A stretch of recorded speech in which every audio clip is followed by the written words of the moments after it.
আজকের গল্পটি লেখক ব্রততী চক্রবর্তীর লেখা কাক বনাম রাজা বাহাদুর। শীল শ্রীযুক্ত রাজা বাহাদুর দিগ্বিজয় রায় মহাশয় তার রাজপ্রাসাদের সুন্দর বাগানে শ্বেত পাথরের টেবিলের সামনে মোষের শিং বাঁধানো চেয়ারে বসে প্রাতরাশ করছিলেন। টেবিলের উপর থরে থরে লুচি, মাংস, তরকারি, মিষ্টি সাজানো। একটু দূরে দুটি সুন্দর চেয়ারে মন্ত্রী চিন্তামণি আর সেনাপতি জাঁদরেল বসে আছেন। রাজামশাইয়ের খাওয়া শেষ হলেই রাজকার্যের বিষয়ে কিছু পরামর্শ করা হবে। রাজার দেহরক্ষীরা আশেপাশে ঘুরছে। রাজামশাই সবে আয়েশ করে লুচির টুকরোটা মাংসের ঝোলে ডোবাতে যাবেন, এমন সময় ও কি! রাজার বাগানটি ফুলে ফুলে ফুলময় বটে, তবে আম গাছময়ও বলা যায়। তারই একটি গাছের ডাল থেকে একটি কাক একেবারে তাক কষে একটি বাসি মাংসের হাড় একেবারে রাজামশাইয়ের বাটির মধ্যে ফেলেছে। সর্বনাশ, সর্বনাশ হলো! রাজা চিৎকার করে উঠলেন, ধরো উস্কো, পাকড়ো পাকড়ো! দেহরক্ষকরা লাফিয়ে গাছে উঠল কাক ধরতে। মন্ত্রী কেবল মাথা নাড়তে লাগলেন। ষড়যন্ত্র, গভীর ষড়যন্ত্র। সেনাপতি 1.5 হাত লাফিয়ে উঠে তলোয়ার চালালেন। গাছের একটা ডাল খসে পড়ল রাজার পায়ের কাছে। মার মার, কাট কাট, হই হই, রই রই, আর সেই সঙ্গে 700 কাকের একসঙ্গে বিকট চিৎকার।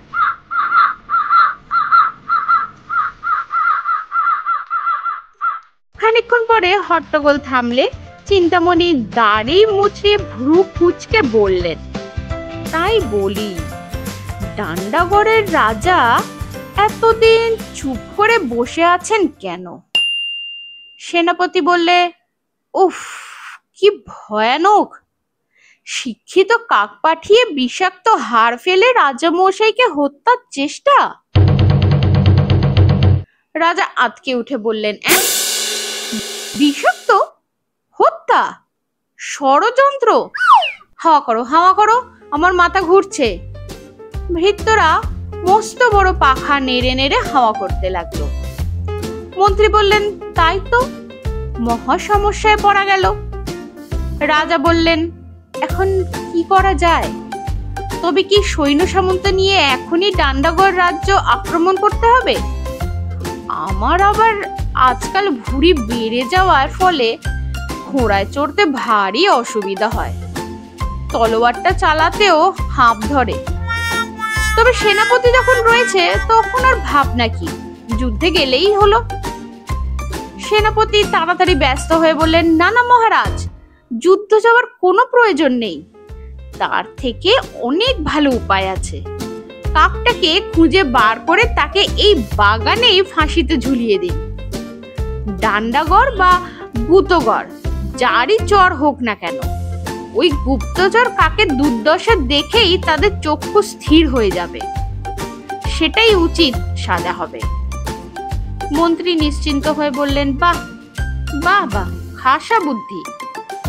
রাজা বললেন, বেশ বেশ, এ তো চমৎকার ব্যবস্থা। খামোখা সৈন্য সামন্ত নিয়ে অতদূর যাবারও দরকার নেই। ঘরে বসেই শত্রুকে একেবারে হাতের মুঠোয় পাওয়া যাবে। তাহলে ওই কথাই পাকা রইল। সেনাপতি, তুমি তাহলে কাকটাকে খুঁজে বার করে গ্রেপ্তার করো। আমি নিজের হাতে ওকে ফাঁসি দেব। এর জন্য যা খরচপত্র লাগে তোষাখানা থেকে চেয়ে নিয়ে যেও।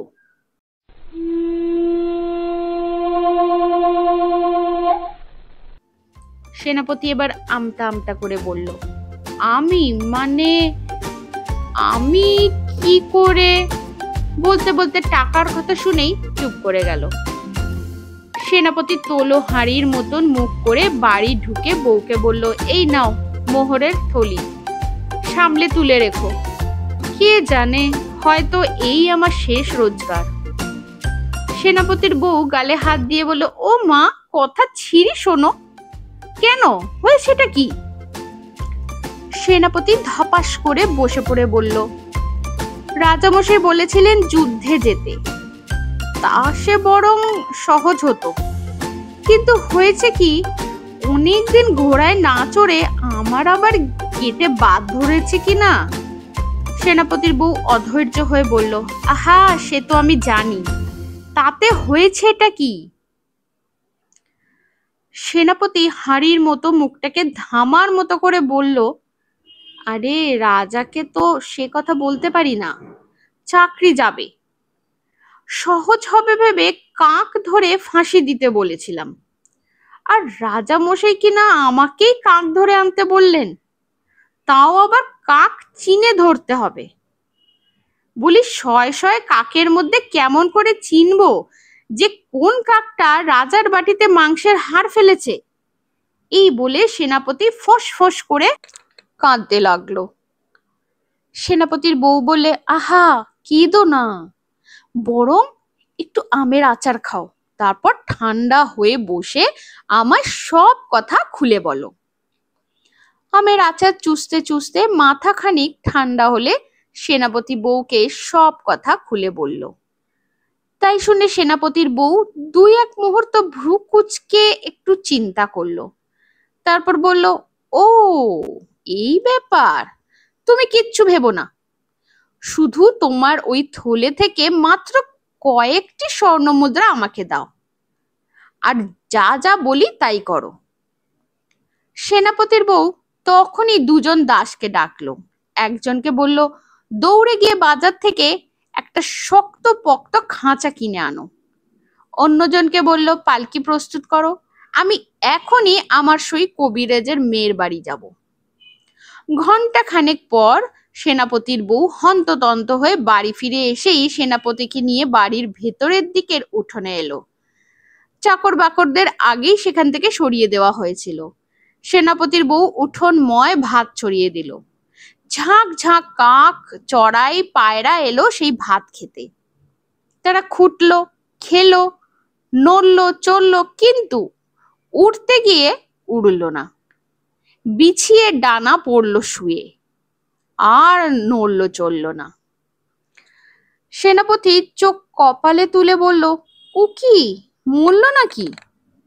সেনাপতির বউ বলল, অমনি মরলেই হলো, সইয়ের বাবা এমন ওষুধ দিয়েছে যে এখন টানা 2 ঘন্টা অজ্ঞান হয়ে থাকবে।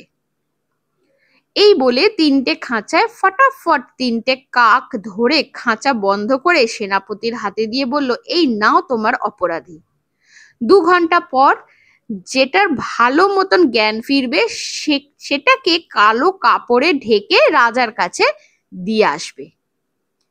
সেনাপতি আহ্লাদে গলে গিয়ে বলল, কি বুদ্ধি গো তোমার, কিন্তু কেউ যদি বলে এই কাক সেই কাক কিনা, তার প্রমাণ কি? সেনাপতির বউ ভ্রু কুঁচকে একটু ভেবে রান্নাঘর থেকে একটু মাংসের হাড়ের গুঁড়ো ও টুকরো এনে কাকটার ডানা আর পায়ে মাখিয়ে দিল। বলল, এই সেই হাড় খেকো কাক প্রমাণ হয়ে গেল। আর খুব সাবধান, কিছুতেই কাকের ফাঁসি নিজে হাতে দেবে না। সেনাপতি বউয়ের কথা মতোই হাড় মাখানো কাকটাকে খাঁচার গায়ে কালো কাপড়ে ঢেকে রাজার কাছে নিয়ে এলো। রাজামশাই তখন টেবিলে বসে একটা আস্ত মুরগির কিলোখানেক মাংস তাড়িয়ে তাড়িয়ে খাচ্ছেন। সেনাপতিকে দেখে অবাক হয়ে বললেন, তোমাকে আমি যে কাক ধরতে পাঠালাম, তুমি এখানে কি করছো? সেনাপতি গম্ভীর মেজাজে কেতাদুরস্ত ভঙ্গিতে রাজাকে কুর্নিশ করে বললেন, মহারাজ, রাজাদেশ শিরোধার্য, কাজ ফেলে বসে থাকার কথা তো ভাবতেই পারি না। আমি সেই দুর্বৃত্ত শয়তান গুপ্তচর কাককে গ্রেপ্তার করে আপনার দরবারে হাজির করেছি মহারাজ। বলো কি সেনাপতি, এত তাড়াতাড়ি? বাহ! হ্যাঁ মহারাজ, আর এজন্য আমায় 150 কাকের সঙ্গে সম্মুখ যুদ্ধ করতে হয়েছে, কিন্তু যেই দেখলাম সেই দুর্বৃত্ত কাক আমার সামনে উপস্থিত হয়েছে, তখন আমি মরিয়া হয়ে তাকে গ্রেপ্তার করে তবেই ছেড়েছি। রাজামশাই একটু ভ্রু কুঁচকে বললেন, তোমার রাজভক্তির কোনো তুলনা নেই, কিন্তু ওই কাক যে সেই কাক তা তুমি জানলে কি করে? সেনাপতি খাঁচার কাপড় সরিয়ে দিতেই কাকটা কা কা ডাক ছেড়ে তিরিং বিরিং করে লাফিয়ে রাজাকে ঠোকরাতে এলো।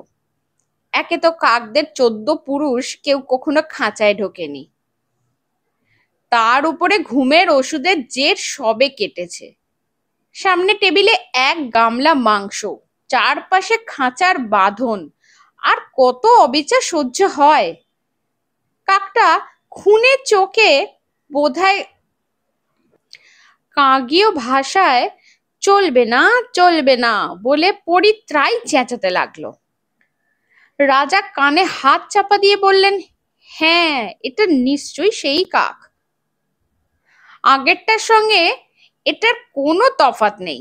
বাপ রে, কাল সকাল অবধি এটা এমনই চিল্লাবে নাকি? সেনাপতি ভেবেচিন্তে বলল, তা চিল্লাতেও পারে। রাজা বললেন, সর্বনাশ, কানের পোকা বের করে দিল একেবারে।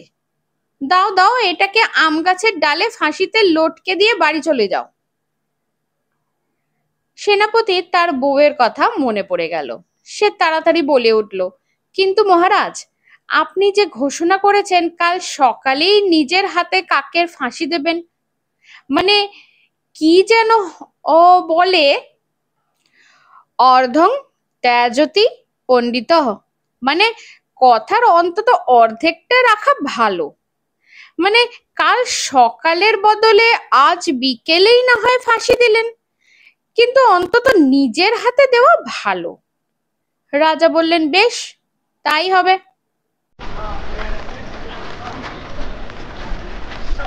বাগান ভর্তি লোকজন। আম গাছের ডালে ফাঁসির দড়ি টাঙানো হয়েছে, রাজ্যময় ঘেরা পেটানো হয়েছে, ফাঁসি ফাঁসি, গুপ্তচর কাকের ফাঁসি। রাজা দিগ্বিজয় রায়ের কাক বিজয়। রাজ্যের লোক উপচে পড়েছে বাগানের বাইরে। আম গাছের ডাল থেকে মাটি পর্যন্ত শক্ত তারের জাল খাঁচার মতো করে টাঙানো হয়েছে, যাতে কাকটা পালিয়ে যেতে না পারে। কিছুক্ষণ থেকে আম গাছের ডালে ডালে কাকদের ভিড় বাড়ছে। কালো কাপড়ে ঢাকা খাঁচার ভিতর থেকে বন্দি কাকের চিৎকার ভেসে আসছে। অন্য কাকেরা দেখতে পাচ্ছে না, শুনতে পাচ্ছে। খাঁচার কাপড় সরিয়ে কাককে বের করতেই হঠাৎ আকাশ বাতাস বিদীর্ণ করে এক বিভৎস কা কা ধ্বনি শোনা গেল। শয়ে শয়ে কাকের ডানা আকাশ কালো হয়ে গেল। বাগানের ভিতরে বাইরে বাপ রে বলে ছুটে সকলে যে যেখানে পারলো ঢুকে পড়ল। রাজার লেঠেলরা লাঠি ফেলে ছুটল। চমকে ওঠা রাজার হাত থেকে ছাড়া পেয়ে গেল কাকটা। তারপর বো বো করে উঠতে উঠতে রাজার মাথায় ঠোকরাতে লাগলো। জালের ভিতরে চক্ষু ছানাওয়াড়া করে 700 কাকের হাতে ঘেরাও হয়ে রাজা দিগ্বিজয় বসেই রইলেন। তার আর কাক বিজয় করা হলো না।